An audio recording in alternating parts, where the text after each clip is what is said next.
Hello and welcome to the SOA Webcast, Strategies for Success on the recently announced ASA curriculum changes, new microcredentials, and affiliate membership program.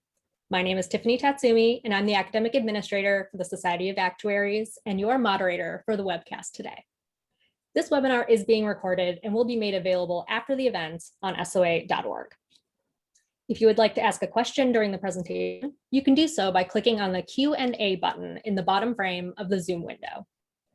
Our presenters will give a half-hour presentation, and then we will move to your questions for the balance of the webcast. After the webcast, you will receive a short feedback survey to your registration email. Please take a minute to complete the survey, and thank you in advance for doing so. Your presenters today are Jennifer Gillespie, SOA President-elect, Scott Lennox, SOA Education Staff Fellow, and Joe Wurzberger, the SOA's Senior Director of Product Development and Innovation. Andy Peterson, SOA Senior Director of International, will join us as a panelist for the Q&A session. Thank you to each of our volunteer and staff presenters today. And now it is my pleasure to hand things over to Jennifer to get us started.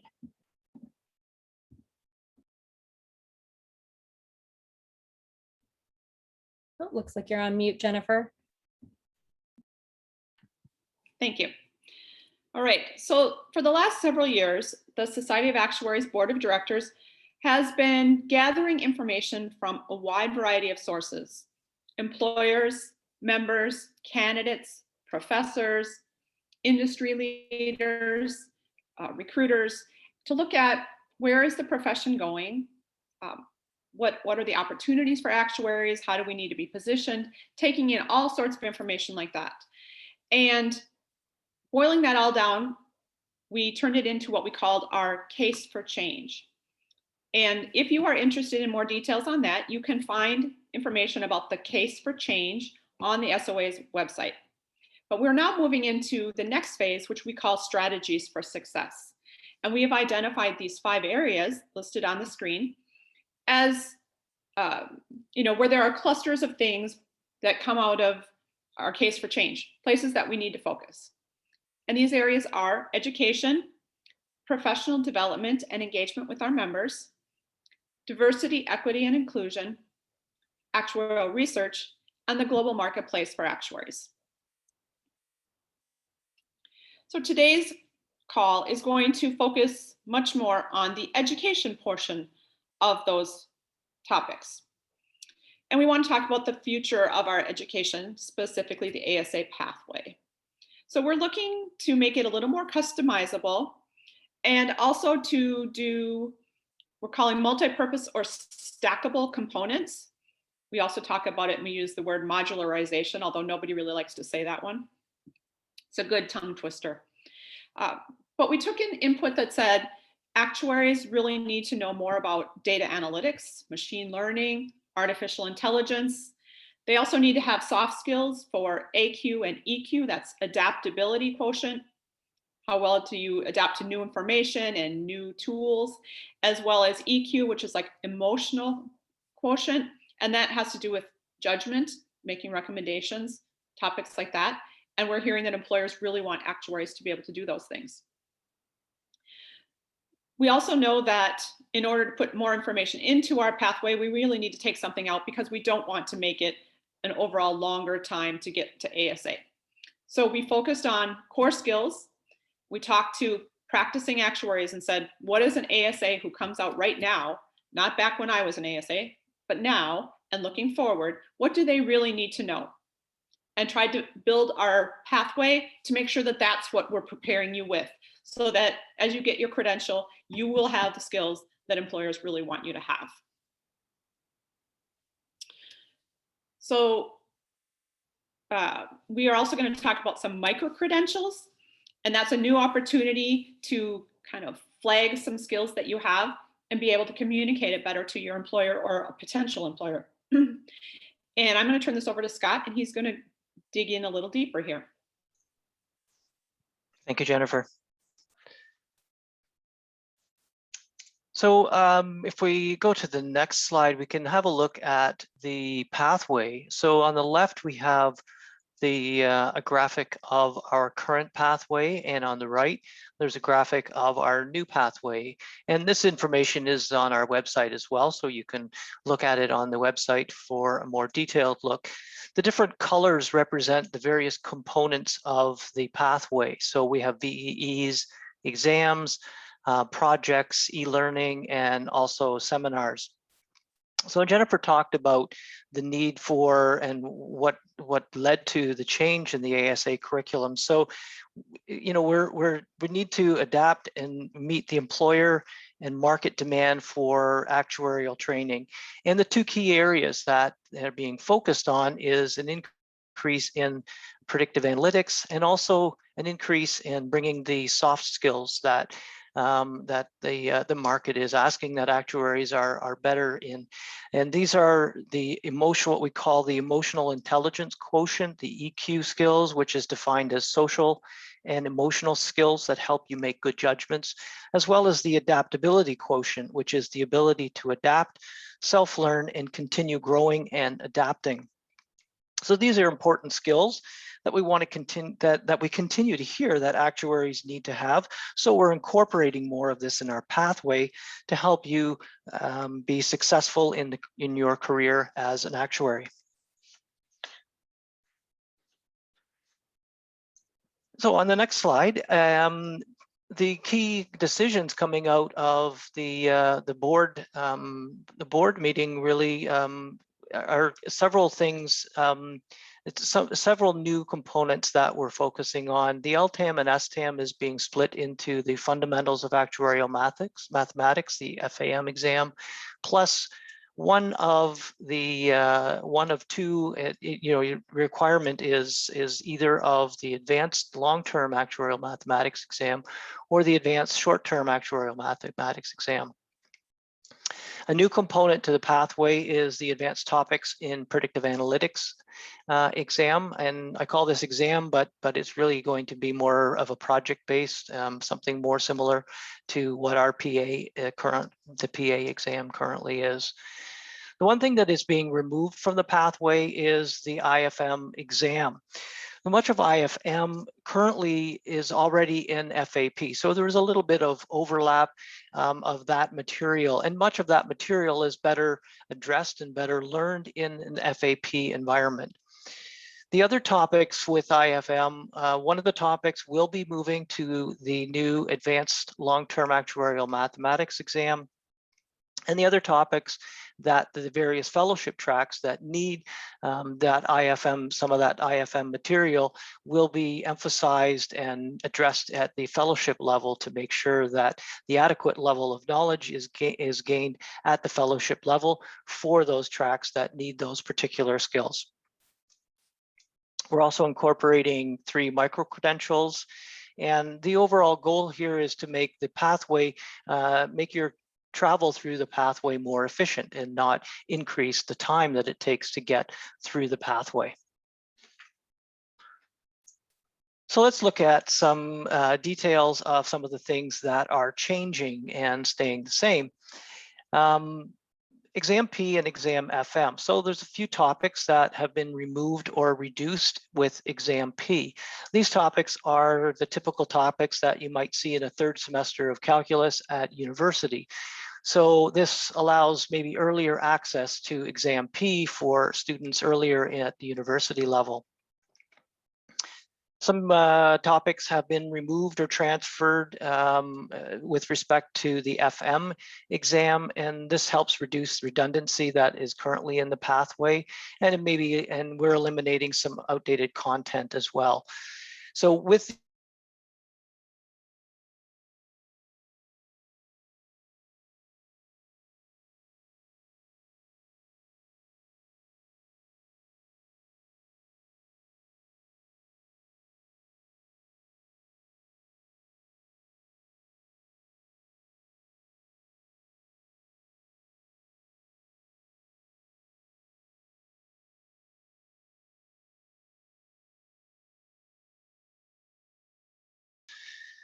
and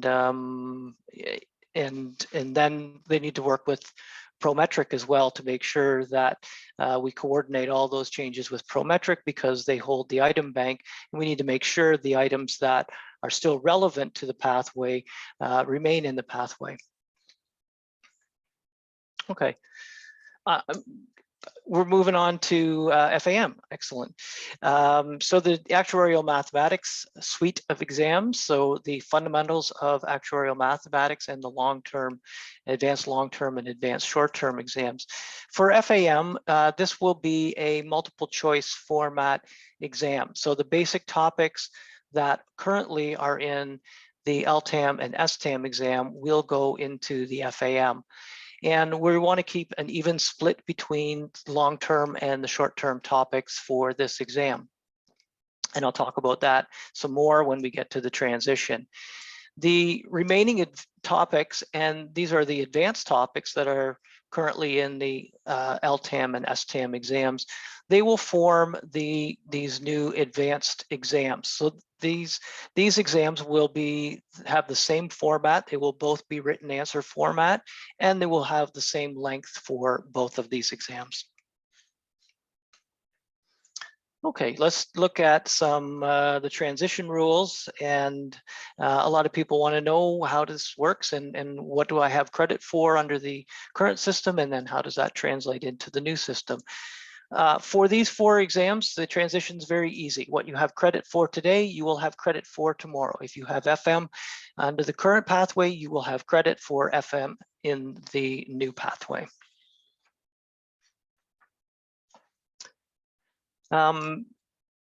Next slide, and we can talk about the LTAM and STAM transition.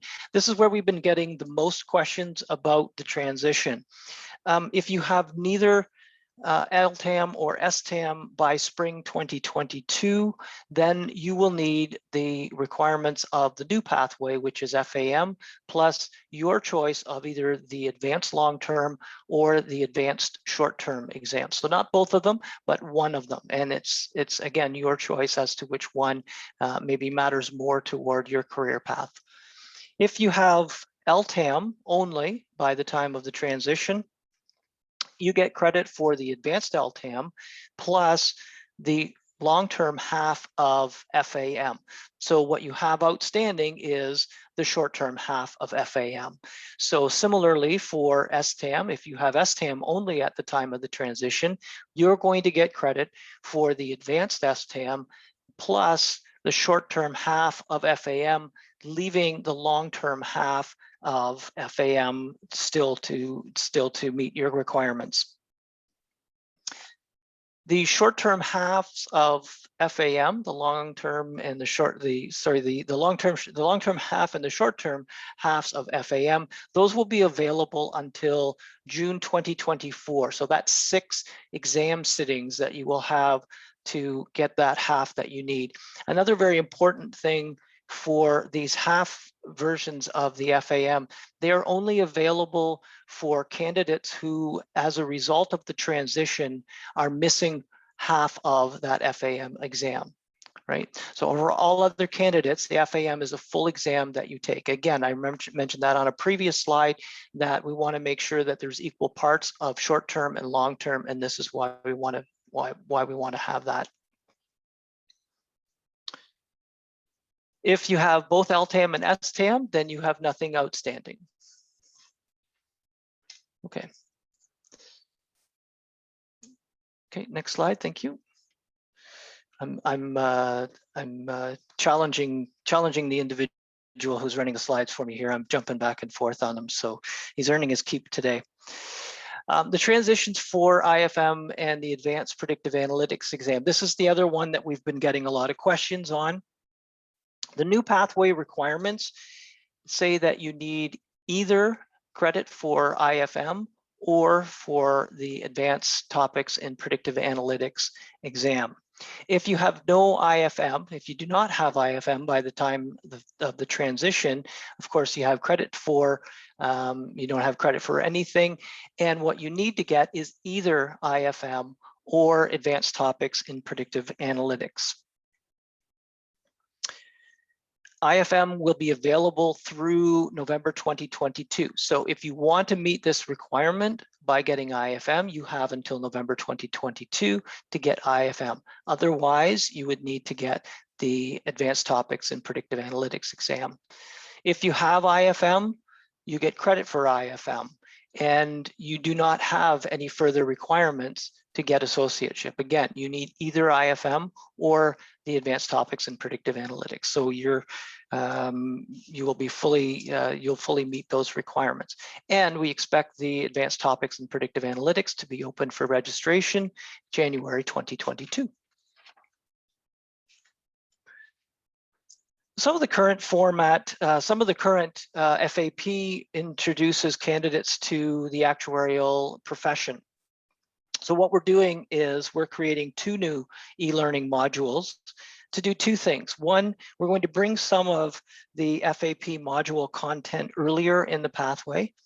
And 2, we're going to develop level appropriate EQ, AQ skills. So as a result of these 2 new modules, FAP will be reduced to 5 modules instead of the current 8. So, and these 2 modules will then connect in with the micro-credentials that Joe will talk about.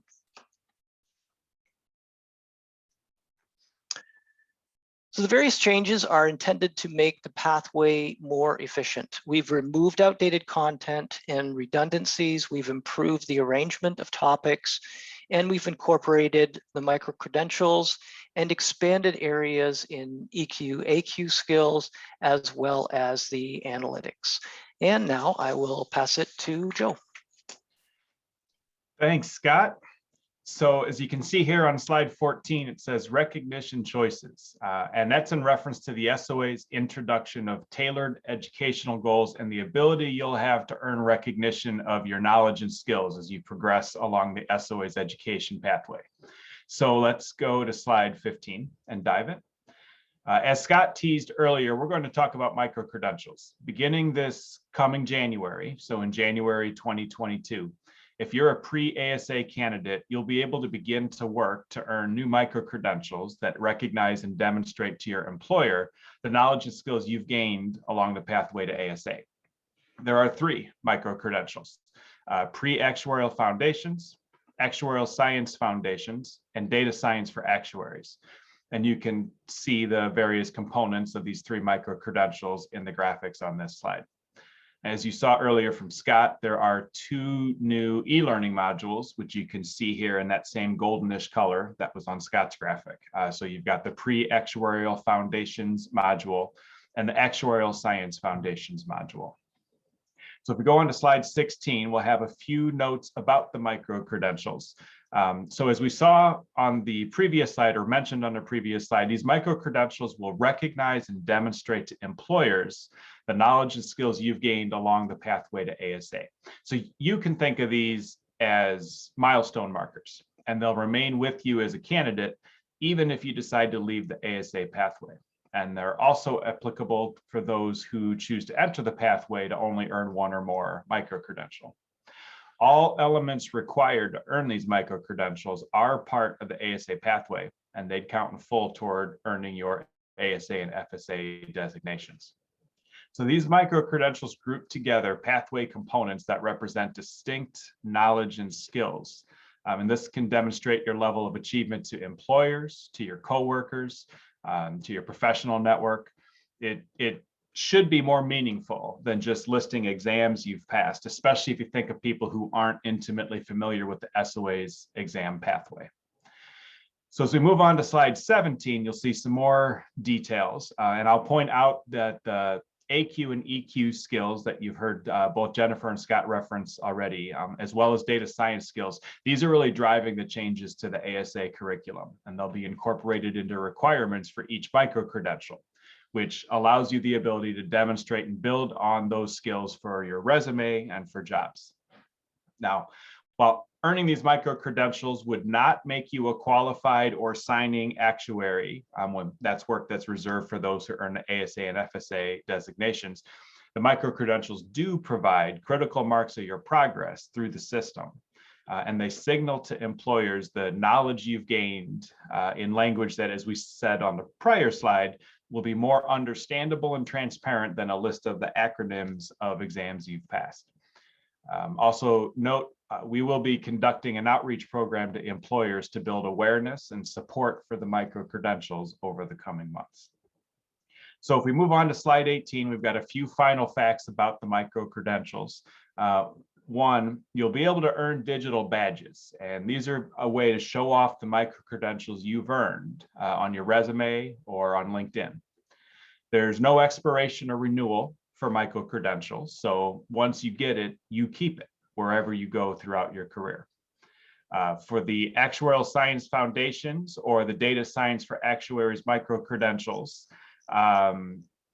they provide the option to join the professional affiliate membership, and we'll have more details on that as we approach the end of the year.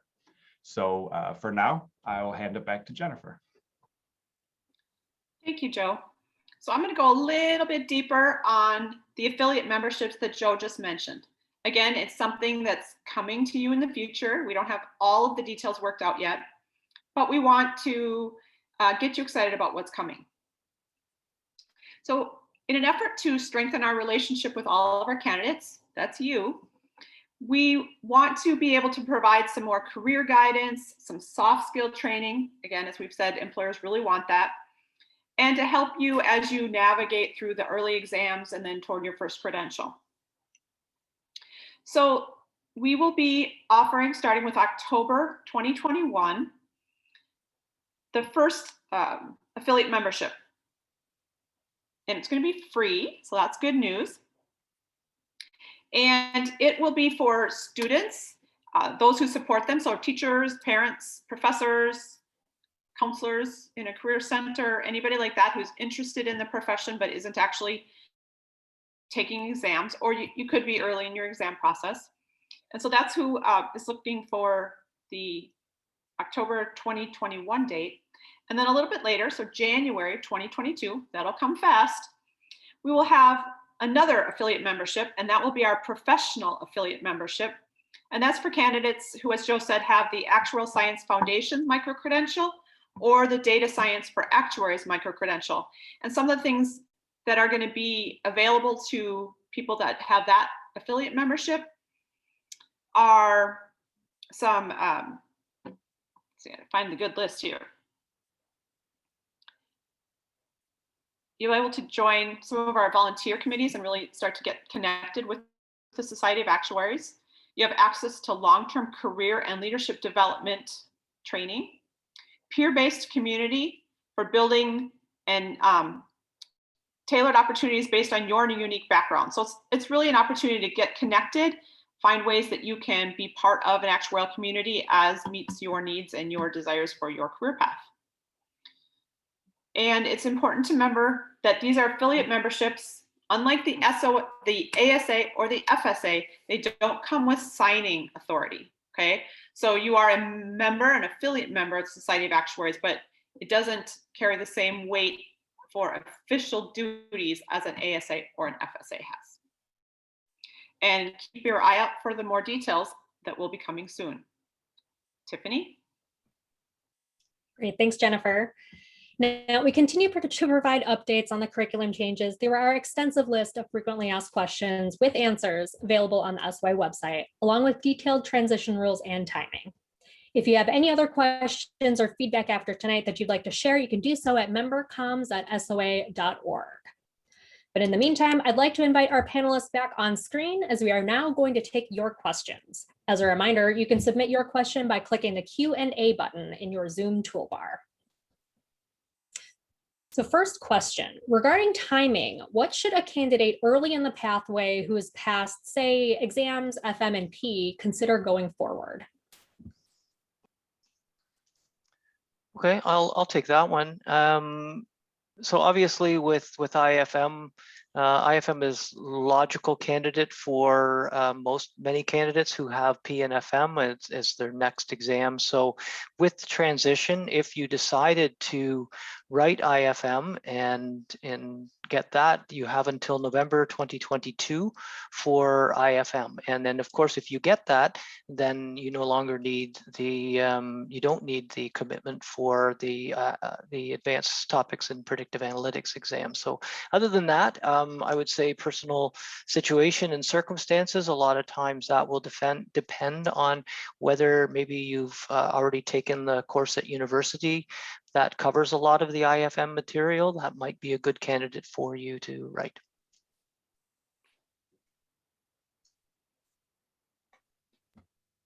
And speaking of IFM, where will the training on pricing Black-Scholes go once IFM is removed?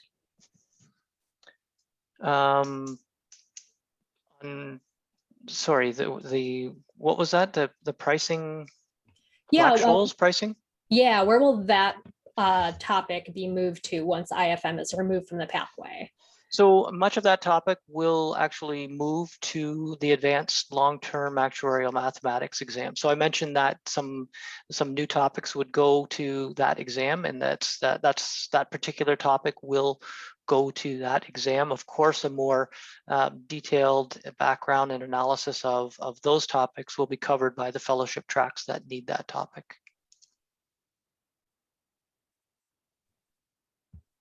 All right, switching gears a little bit to micro-credentials. If a candidate is interested in the micro-credentials, where and when do they begin? Well, so the official answer is January of 2022. That's when the micro-credentials will be introduced. But as you saw with what Scott laid out and some of what I talked about, there are some components of those micro-credentials that people can be actively working towards now. So in many ways, you're working towards them now, but they'll start to be awarded starting in January.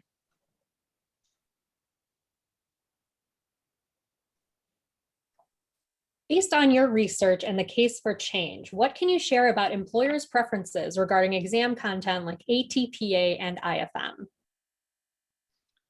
So there was a significant theme that actuaries need to come out with more data analytics, machine learning, topics like that.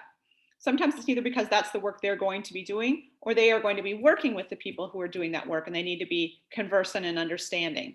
Now, that's a big theme. That doesn't mean every single employer would say that that's a higher priority than the information that's IFM. So as Scott kind of mentioned, if it makes sense for you to take an FSA track in financial topics, those IFM topics are going to move into it. So, you know, for the person that's working in an area where that information is really critical, it'll still be there, but it was a lower priority for employers overall. That makes sense.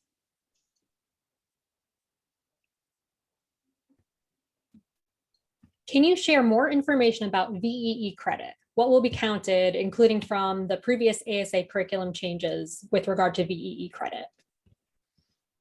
So the VEE credits, and typically what happens in various transitions, and I know we've gone through a few changes with the last round of changes, that one of the VEEs provided credit for the SRM exam. So once that transition has happened and you get credit under that new system, then that credit follows you forward into any other subsequent changes. So if you got that VEE previously that got you the credit for SRM, and now you have that credit then follows you into this new structure. So you know, we try to make that process work for you so that you don't lose any components along the way.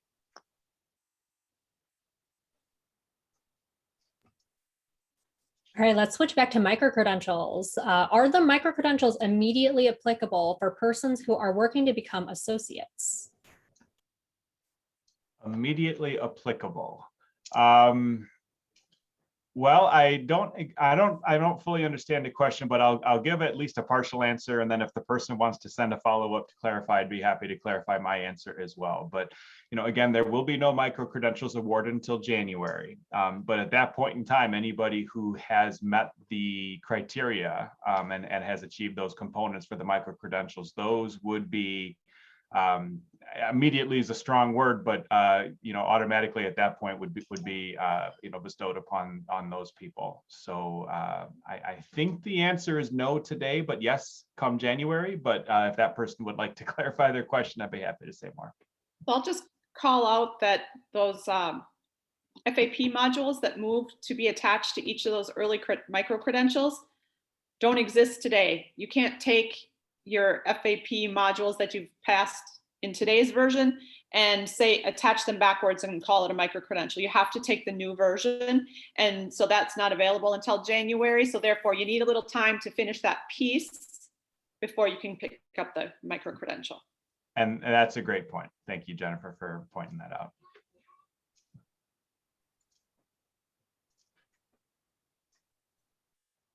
Is FAML essentially LTAM without the written answer portion? That's a very interesting question, because it would certainly appear as though you could take LTAM and carve off the multiple choice, and that becomes the FAML, and the written answer portion becomes the advanced topics. It will certainly look very much like that in the new world, and I do expect there to be a lot of similarity. The multiple choice part of current LTAM, but the committee is finalizing all the learning objectives, and so there might be some subtle differences. There might be some differences that you'll notice, and so it won't be exactly the same, but it will resemble it in some way, yes. It looks like this is a separate question from someone else, but kind of like a follow-up. So it sounds like there's been some discussions around this, but has there been conversation regarding, I guess, specific study materials, current recommended manuals for FAML coming out of what is required currently under LTAM? Right. So there's a lot of different steps along the process when you make changes to syllabus, and one of the things that the step that we're currently in is that the LTAM committee has been given the draft learning objectives that were finalized by the board, signed off, and so their job now is to take that and turn those into formal syllabus documents, and then make sure that there's the adequate source material to support those syllabus documents. And so that's kind of the next step, and that's what those committees are now in the middle of doing. So that's obviously FAM, the first offering of FAM will be the fall of 2022. So the syllabus documents will need to be out there well before that date.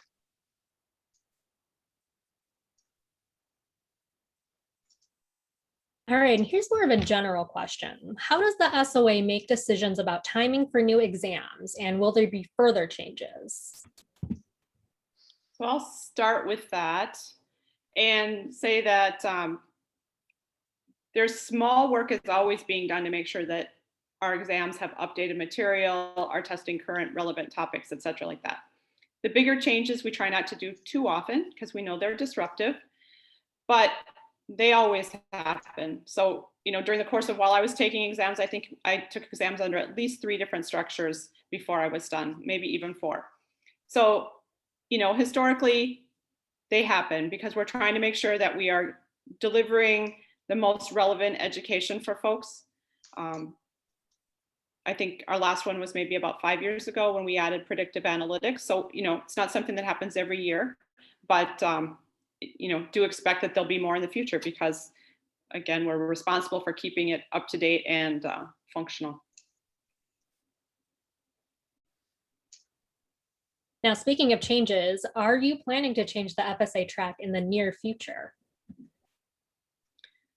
So again, that's a possibility for sort of the same reasons I was laying out. One of the steps I mentioned early on was that we had practicing actuaries say, what do they need a new ASA to be able to do and know? And what do they see for the future? So we did that same exercise for a new FSA. We started much later than the ASA work, and it's actually more complicated because there's all the different tracks and everything. So they get clustered and then kind of a matching to say, okay, well, what are we covering? What aren't we covering? What did nobody mention that maybe we could take off? And all of that matching work. So that process is all working. Whether they're going to come up with, dramatic recommendations or not, we don't know yet because we haven't gotten that far. So it's always possible. All right, now a question and clarification from what was discussed a little earlier. So if a candidate completes the FAP modules now, do they still have a chance to earn the micro-credentials? So I'll take a first stab at that. So the answer is yes. It's not automatic. The FAP modules in their entirety today don't map to a micro-credential, but assuming they've met the other components of those micro-credentials, they would be able to do that final e-learning module and earn those micro-credentials that way.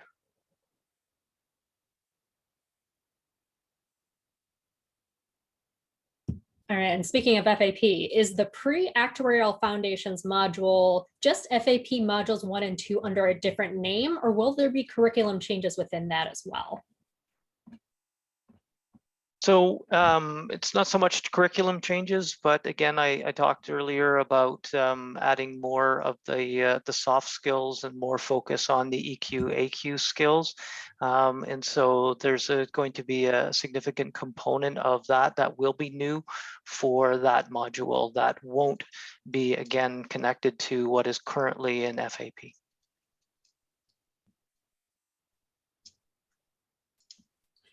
Since FAM is going to be a multiple choice exam, will you immediately receive your score and feedback after completion, like with exams P and FM, or will you still have to wait for results like with SRM? That's a two-part answer, and I'll answer that first by saying ultimately yes, it will. The goal is to have that give immediate results as well.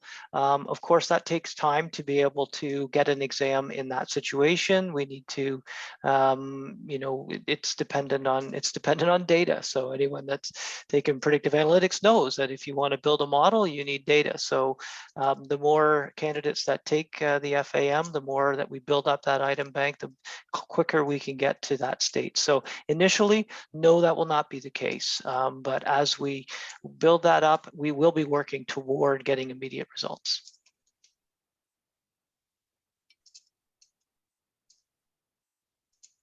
The professional affiliate program will open up in January of 2022, but it seems like you need either ATPA with the first assessment being in June 2022 or FAM with the first administration being in October 2022 to qualify. So would no one actually be in the professional affiliate program until late 2022 when you can accomplish those components? It seems, or is there an exception for those who have passed both exams, STAM and LTAM already, who would likely already qualify for an ASA credential? It's kind of a long question. I don't know if you want me to break it back into pieces.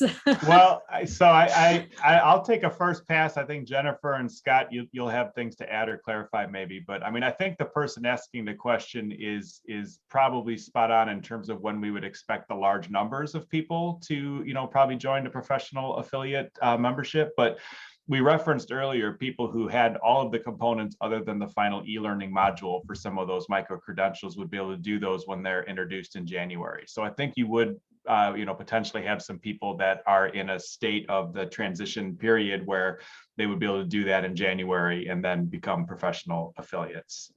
Scott, Jennifer, anything to add or perhaps correct with what I said? Not a correction, but definitely I'll add to that. And the question is correct that if you have both STAM and LTAM, that will give you credit for FAM. Yeah, it's a good question. Yeah. Time is a little fun there.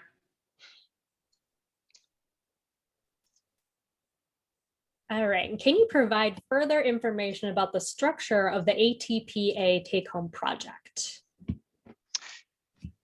So the course itself, we do expect it to resemble very much like what the current predictive analytics exam is, except it won't be a proctored exam like we have with predictive analytics. It will be a take-home assessment. And so obviously, because it's take-home, the focus won't be on memorization, but the focus will be on running the models and interpreting the results.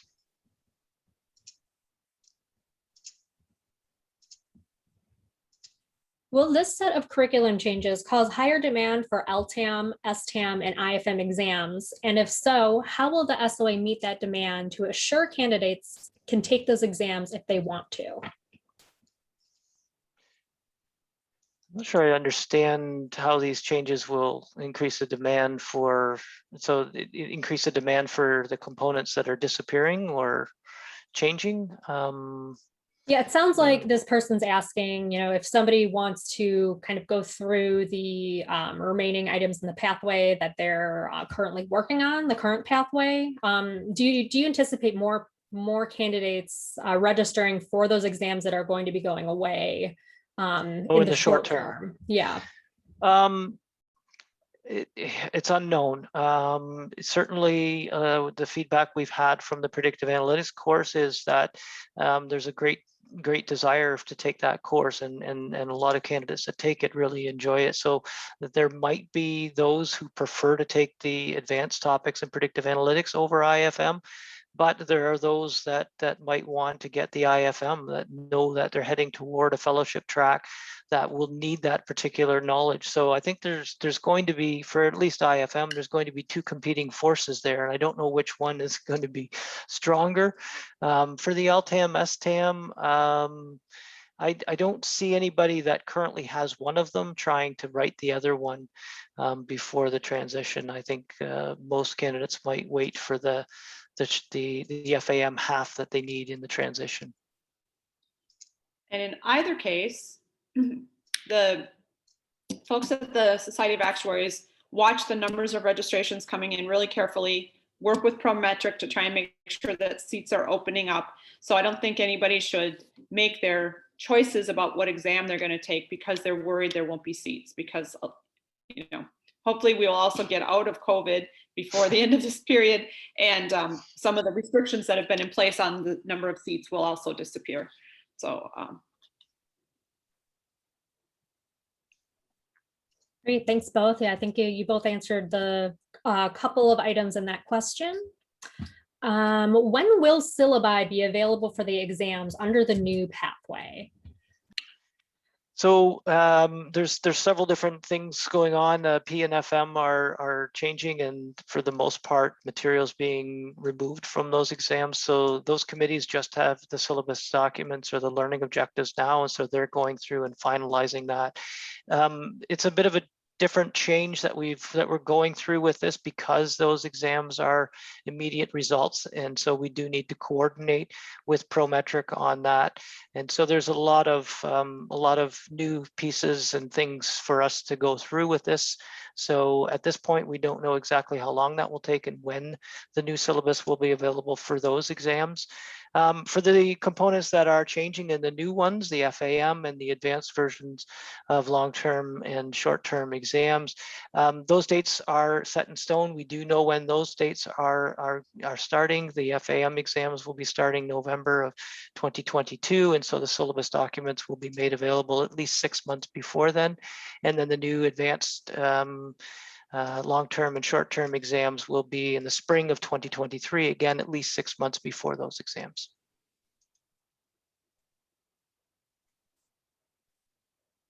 All right, switching gears back to microcredentials. What sort of weight do you expect that the microcredentials will carry for employment opportunities, and what are the plans for incorporating them into the actuarial landscape? Okay, well, that's a great question. As you can imagine, with something like this, a lot of the value of microcredentials comes from how they're perceived in the marketplace. So part of the answer is we're going to have to see and let it play out a little bit. But some things I can say at this point is, so we've done some focus groups and some interviews with employers and floated this idea past them for reactions. And generally heard very favorable responses, kind of with respect to what I mentioned earlier during the slides, where it's a lot easier for people who are not quite as familiar with the exam names and what they mean as some of us on this call are, to understand what it means if their employees have attained these microcredentials. Or if you look at outside employers, if you're looking, applying for jobs, they're going to have a better understanding of what you've accomplished with the the grouping together of these, topically similar components into these micro-credentials, that's going to be perceived and understood better. So we're certainly anticipating that it will help with that respect. But again, some of it will play out, after they're introduced. Tiffany, can you read the last part of that question again? Because I think I only answered the first part. Yeah, sure. Let me just bring that back up so I don't misquote it. So what are the plans for incorporating these opportunities into the actuarial landscape? Okay, so if I understand that part of it correctly, I mentioned briefly earlier, so we're going to be conducting outreach to employers to build awareness and support for the micro-credentials. So some of those specifics about what that's going to be, that's still being determined, but our marketing and communications area is planning an outreach campaign. And so we, again, as I mentioned, so much value comes from the understanding and perception of these things. There's going to be a campaign to build that out in the marketplace. And I'll just add again that they may be most useful if you are moving to an area that's not maybe a typical actuarial area in your company, or you're looking to go to a company that isn't a typical employer of actuaries. So they're more likely to not be familiar with all of our acronym exams and everything. And so if you can describe your skills with these more descriptive labels and clusters that we've put together, that's where you may find it particularly useful, is to be able to tell people, I come with this that I can offer you.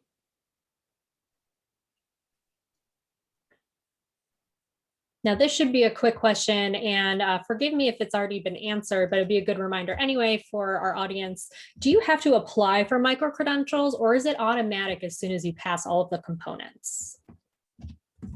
So with the caveat that there's operational details still being finalized, it is our intent to not have there be a separate application. That once someone has met all of the, achieved all those components and met the requirements, that they would get that micro-credential at that time without the need for a separate application.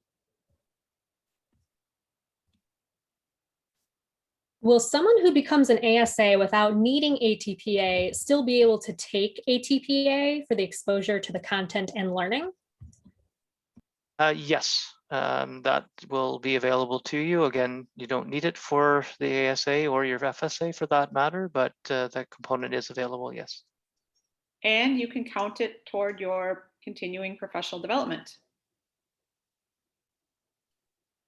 Even better.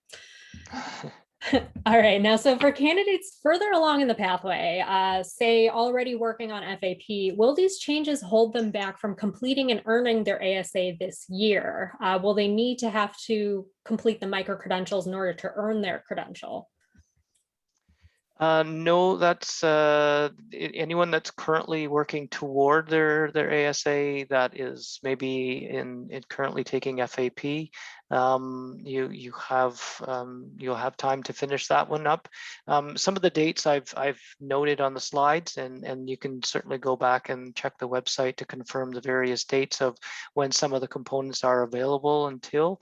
And IFM is the only one that really is the key one there. But no, it shouldn't affect your current progress.